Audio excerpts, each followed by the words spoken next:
How's it going, everyone? It's Caleb here, and today we're going to be opening up a controller for the N64. This is a controller by Hyperkin.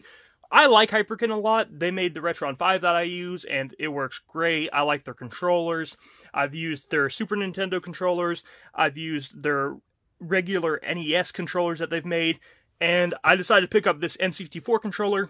So, if you saw one of my videos, you saw that I picked up an N64, and you also saw that I said that I do not like the N64 controller, the original N64 controller. So, the plan was always to pick up a controller that was designed more like the Hori controller. I was thinking about the Brawler 64. I still may get one in the future, but I saw Hyperkin made one, and I like I said, I like Hyperkin. They make good stuff, so I figured, hey, let's check out the Hyperkin controller first, because if I like this enough, I may not need to worry about a Brawler 64. So, this is called the Fleet Admiral. I don't really know why it's called that, but that is what they decided to call this controller. I got red, just like the red N64 controller that mine came with. You get a Hyperkin sticker, and you get that thing as well that has their little hippo character on it. I think that's hippo, isn't it? Yeah, still their hippo. Okay.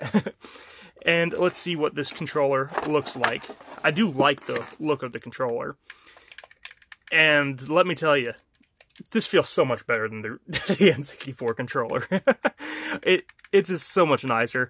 This has a good feel to it, the thumbstick does. All the buttons feel really good.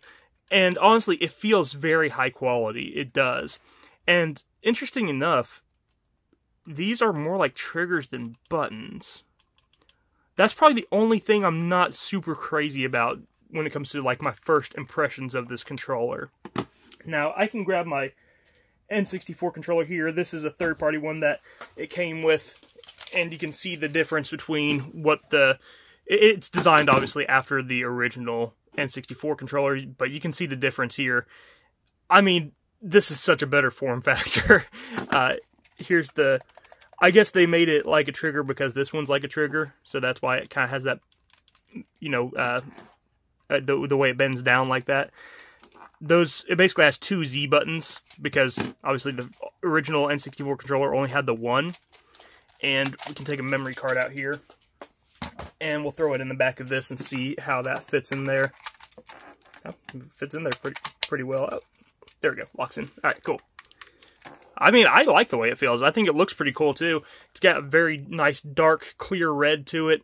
They have a few different other colors as well. There's a purple one that I might get eventually if I start playing with this controller, and I really like this one.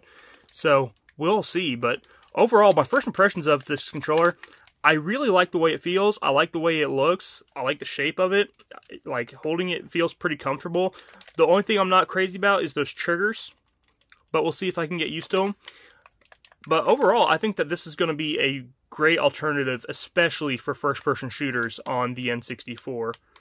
And, yeah, I mean, everything feels good on it, so I'm excited to check it out and see how it plays. So, thank you guys for watching. I hope that you enjoyed this video. You know, I will, if you guys wanted a review of this later on, like a full-on review, let me know, and I can do that for you. But this is just kind of my first impressions of it, and first impressions are pretty good. So, I'm going to go use this and start playing some Quake and Turok.